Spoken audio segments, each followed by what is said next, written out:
They quick tuck the ball, though. Quick tuck the ball. Come on, catch it the first time. Go that way. Catch it and go that way. Go that way with the ball. Go that way with the ball. Huddle up. We don't throw the ball to the right place the first play. We throw, pick the next play, and we can't get lined up right. Let's go. It's the same damn plays we've been running. It is, guys. Trust me, I've been doing this a long time. Good. That's football. That's the way football's played. Welcome once again to the most must-hear podcast, Big Mouth, Small Words Sports Talk. I'm going to be going over the AFC North and figured who better to talk to than a man who was a coach for multiple teams in the division.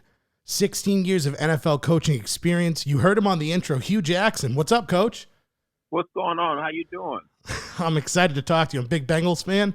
This is going to be awesome. Awesome. I'm looking forward to it. Perfect. Now, before we dive into the AFC North, I wanted to congratulate you on starting the Hue Jackson Foundation in 2017. For those who don't know. Yeah. Go ahead. Okay. I'm sorry. No, you're good, man. So for those who don't know, the Hue Jackson Foundation is the dedication to awareness, education, and prevention of human trafficking with a commitment to supporting survivors, affected families through multiple layers of recovery. You received the 2019 Harvard Global Health Catalyst Mental Humanitarian Award. That's big-time stuff, man. No, thank you. The award was great, but it wasn't won by me, obviously. I have a lot to do with the foundation, but Kimberly DeMere, my family, and the Salvation Army, and John Morgan, a lot of people put a lot of work into getting our facility up and running to house people, women of human trafficking. But it's been great, and we need to continue to do more. Absolutely. Now, how can people donate to this cause if they want to? Yeah, I think if they go to HueJacksonFoundation.org, they'll see a little click on there that they can always donate. We're always looking for anybody who wants to support the cause. That's awesome, man. Good for you. So we'll start here with the Cincinnati Bengals. It's a team you're very familiar with from coaching many different positions throughout the years. This organization is known for, let's say, underutilizing their wallet when it comes to free agency. Yeah. I'm sure you wish they would have spent a little more at certain times. But me and you both, I'm a huge Bengals fan, so I wish. But they spent $126 million and counting. That's more than the last 4 years combined. They got a lot of playmakers on defense, most notably DJ Reader, defensive tackle, the Texans, Trey Waynes and Mackenzie Alexander, cornerbacks from the Vikings, and Von Bell, safety for the Saints. I was surprised. What did you make out of this free agency for the Bengals? Well, it said to me that, as you said, I mean, that was very uncharacteristic of them, but they want to win. You know, they have a good young coach. They try and do everything they can to put them in a great light. When it's 2-14, I've been through it, being 1-15 and 0-16 is hard, you know, so they got to do everything they can to support him, to give him an opportunity to win. And so to watch them do that, I thought it was awesome. No, it really is. And for me personally, the DJ Reader move, 4 years, $53 million, he's young. The Bengals needed help stopping the run, and now they can plug in a guy, Pro Football Focus rated as the 8th most valuable interior defensive lineman. You know how good Geno Atkins is. And it's like putting a guy next to him now. You've got Sam Hubbard off the edge. You've got Carlos Dunlap. They've got a good mix of veteran and rookies. Like they're good. I like what they're doing with the defense this year. No doubt. They got a chance to be really good. You know, obviously the key will be the draft for them as they continue to move forward and surround whoever they draft, if it is a quarterback as the first pick, to surround him with the right talent to give him a chance to play as special as he did at LSU. But again, they have a good nucleus of players there. Absolutely. Now, since you brought up Joe Burrow, do you have them taking him? And how NFL ready do you think he is if you do have them taking him? I do have them taking him. I think they almost have to. He's the number one overall quarterback in this draft. He's an Ohio kid. Played extremely well at LSU. I mean, the year he had was spectacular. Amazing. And They made a decision that they were going to move on from Andy, even though I have fond memories and history with Andy. Right. Now, is he going to be ready? I mean, that's yet to be determined. It's hard for first-year quarterbacks to come in and have a major impact. And don't get me wrong, there's been some that have done it. But right. When you're in an organization that hasn't been to the playoffs in the last, 3-4 years, yep. That's a tall order for a young player coming into the National Football League, especially at that position. Right, and especially where they might not have a full offseason with everything that's going on. It's going to be hard to get all their ducks in a row, right? No, you said it. I think that's one of the big keys, too. And, when are this team going to get a chance to get together after the draft? Right. The draft is next week, but how would those players that are being drafted going to transition into the National Football League if they can't be in National Football League organizations?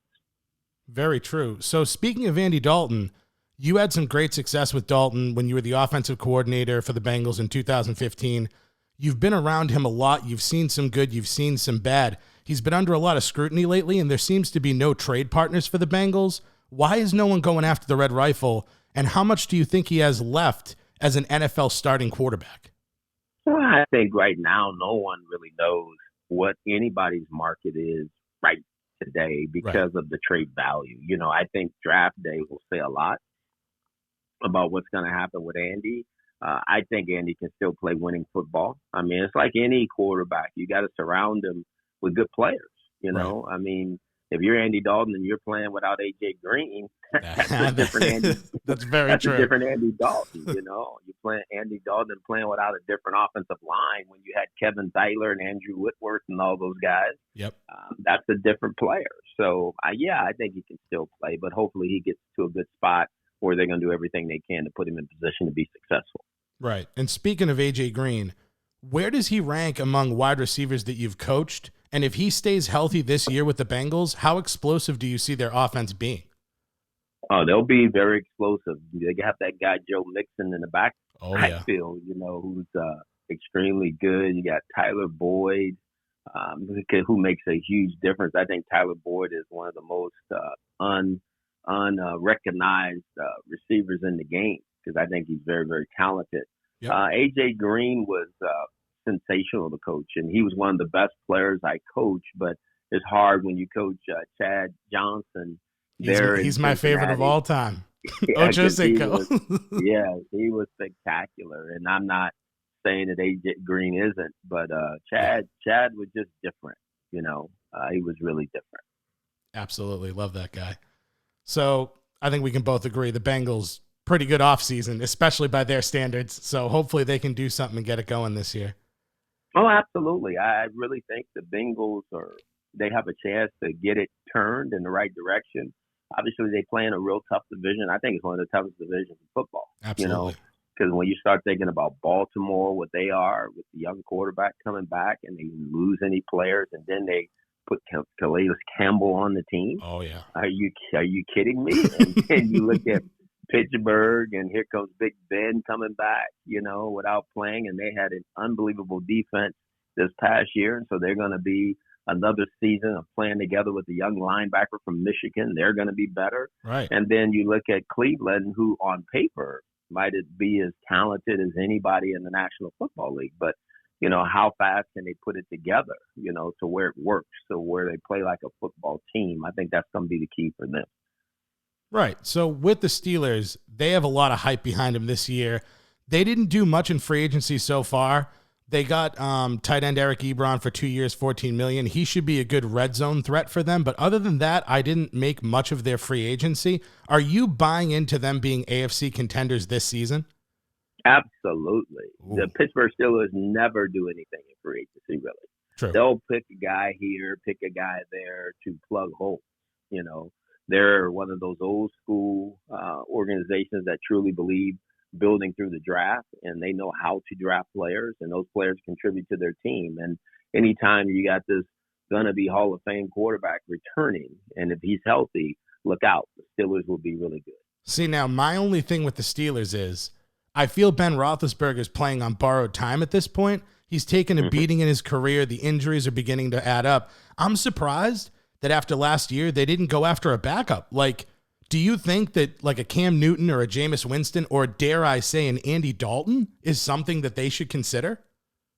Definitely. I mean, especially when you look back to their season last year, there probably was a veteran quarterback away from making the playoffs. Making playoffs, right? Know? Yeah, and being really contenders in the division. So I'm sure, again, nobody knows what's going to happen on draft day.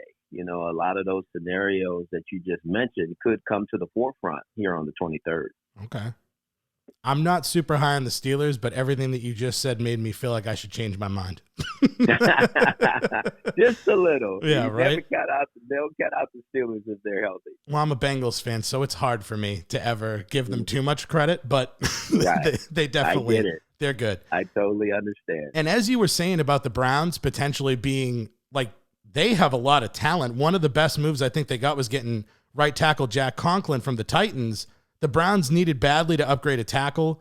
Chris Hubbard wasn't going to cut it, and they lost free agent Greg Robinson to 157 pounds of marijuana. So Conklin shores up the right side. They got tight end Austin Hooper, 4 years, $44 million. I understand why they made that move. The Browns' offense runs much better with a healthy tight end. David Njoku, when he's healthy, you drafted him. He's a beast. Mm-hmm. But unfortunately, Njoku gets hurt a lot. And I understand why they got Hooper, but should he be the highest paid tight end in the league, in your opinion? Well, I mean, that's the number, the going number for him at that particular point in time. He hit the market at the right time. Apparently. I don't think a lot of players get paid what they should get paid. But if the market dictates that, that's what you're going to pay. Right. You said it best. I mean, if David can stay healthy, because David is as talented as any tight end playing in he's a beast. Football.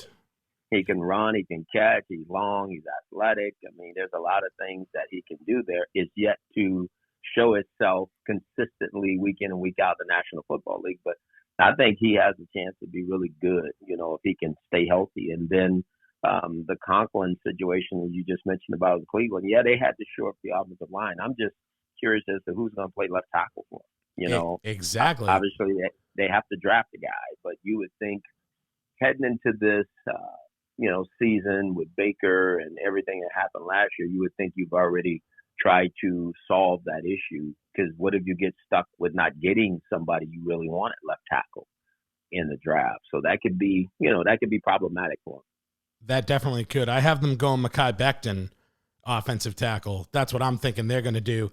What are you thinking they're going to do? You think they're going to go left tackle? Yeah, I do. I think they have to. I think if everything, they have to be all in right now on making sure that Baker Mayfield has the best chance to have success. That's going to be the key to their season. So if that's the case, they don't have a question anywhere else on the offensive football team. And a lot of great receivers. Yeah, a lot. They got a lot of weapons. They got the best runners. They got the best tight ends. So to me, their first three picks might have to be in the offensive line. That makes sense. I mean, Baker didn't play up to snuff. You've coached him. What do you think? Did the pressure get to him last year, or was it really just the offensive line didn't give him enough time? Well, I think it was a combination of everything. I think year two, people have a book on you. They know who you are and how you play. Then all of a sudden the offensive line didn't play as well, and the schedule, who they were playing, when they were playing them, new coach, new environment. That could be tough on any young player. So that's why I think it's going to be so important how they come out of this particular quarantine as a team, not so much just Baker. I think as a team, because he can only play as good as the people that play around him as well. Right. So it's going to be interesting. To me, they got to run the ball. They got to run the ball more. Because I think he was forcing a lot to OBJ.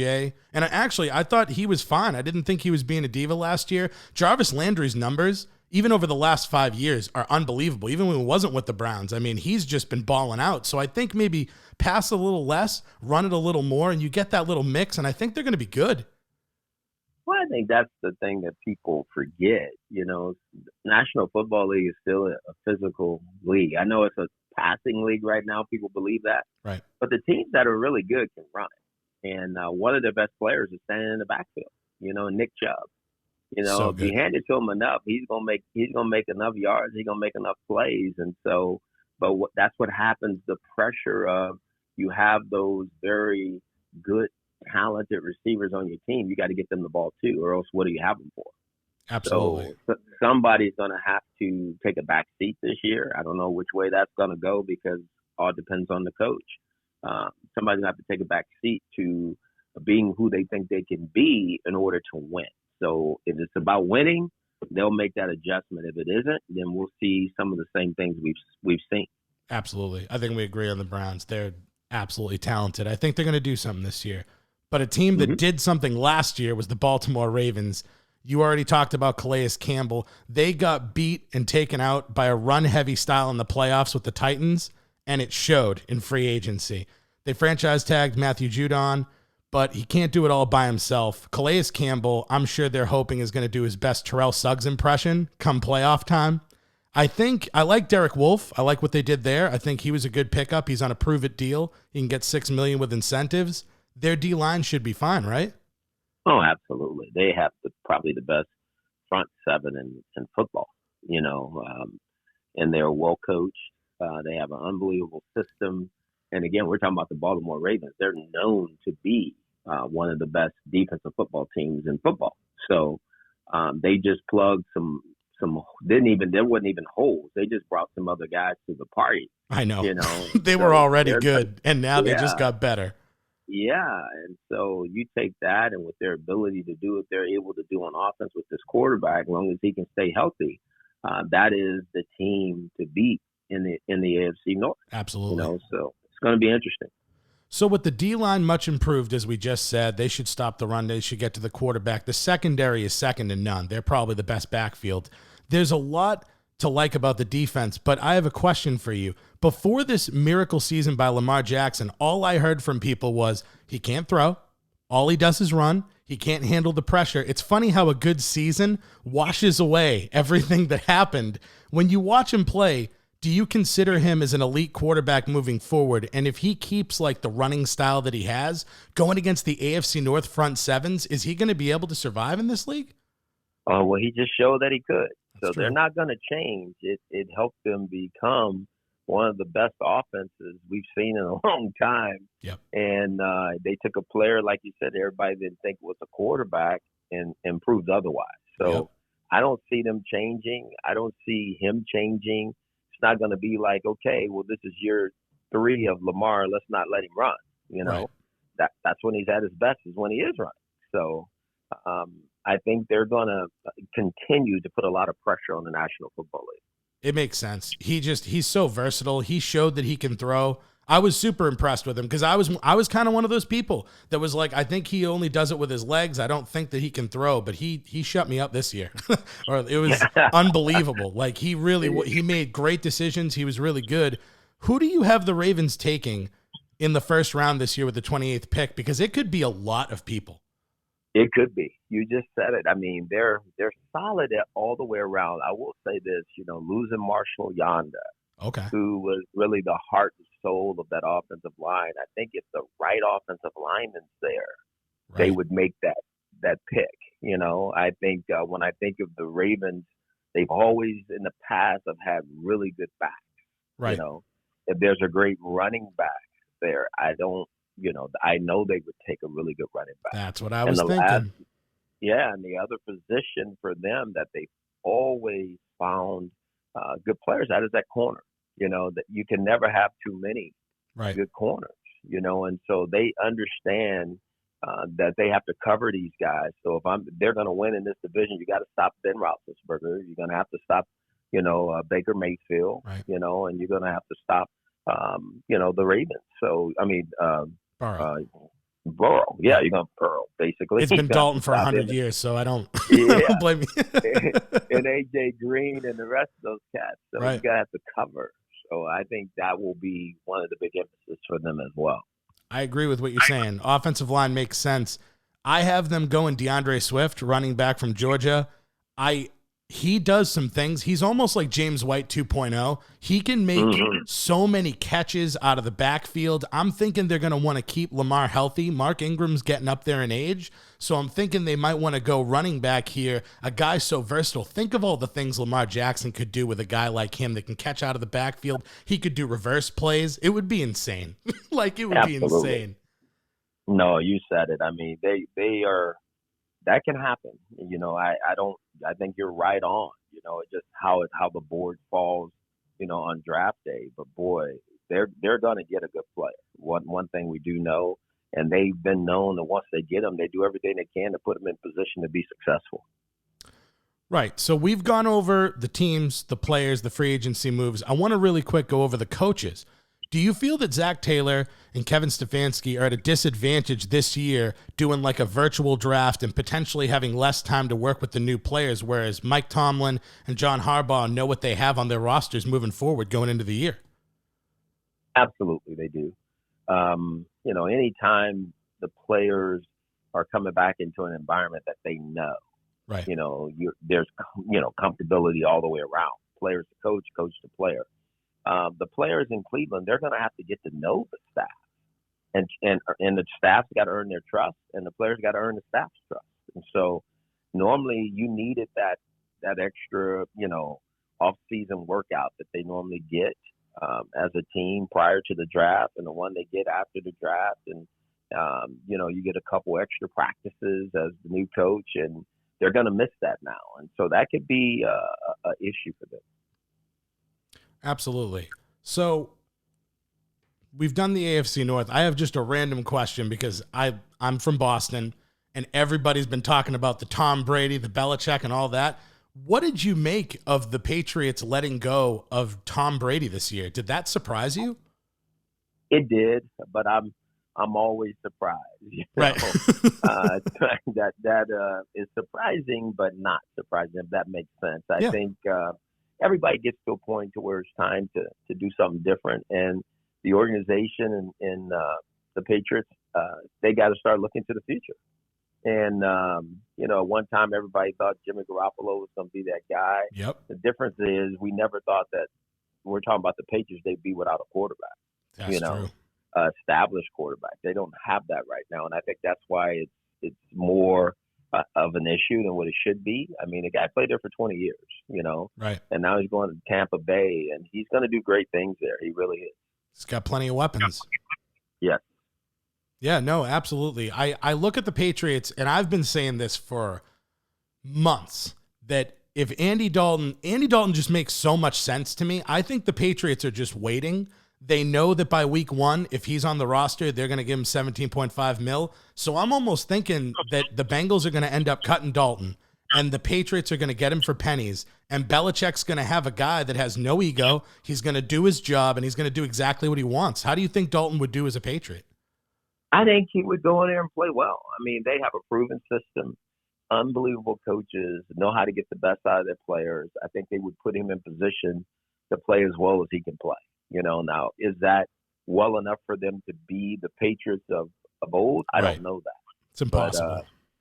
But he can go in there and help them win. There's no question in my mind about that. I agree. So we've come to the end of the show here. I was super happy to have you on, man. As I said, I'm a lifelong Bengals fan, so you've been such a part of that organization. You did great things. I really appreciate you. And it's been super cool talking. But before I let you go, a couple things I got to ask you. When am I going to see you coaching on a sideline again? And I'm a whiskey guy, but I went on your Instagram and I saw something with tequila. What's the deal with that? Well, first question is when I'm going to be coaching again. I hope sooner rather than later. I want to get back out there. I'm not in a rush. You know, I want to be with the right organization, right team, right situation with the right people. I think that's important. As you head down the stretch here in my career, I think that's I get a chance to do it that way, and that's what I like to do. Right. And I'm part owner of a tequila company.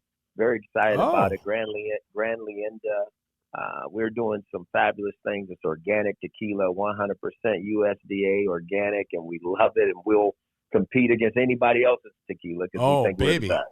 I gotta get in tequila now. I gotta figure this out. Damn. All right. That's awesome. Good for you. A lot of big things, man.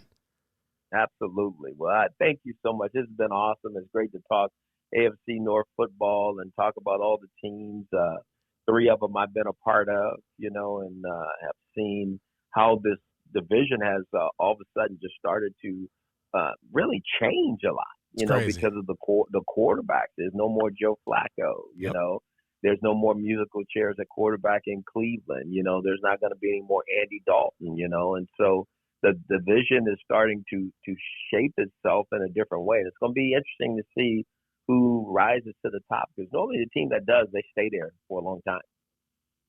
I agree. And real quick, the Bengals season win total is at 5 this year. Do you have them going over or under? I need to know from my own wallet.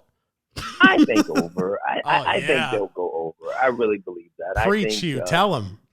Yeah, I do. I think they're going to be much improved. I really believe that. And again, nobody knows what the win total is going to be, but I think they're going to be a much improved football team, and I think the head coach will be much better in his second year. Awesome, man. I appreciate it. Thank you so much. Hue Jackson, thanks for being on. I appreciate it. Thank you. All right, thanks, man. I'll talk to you. All righty. Okay. Bye. Bye-bye.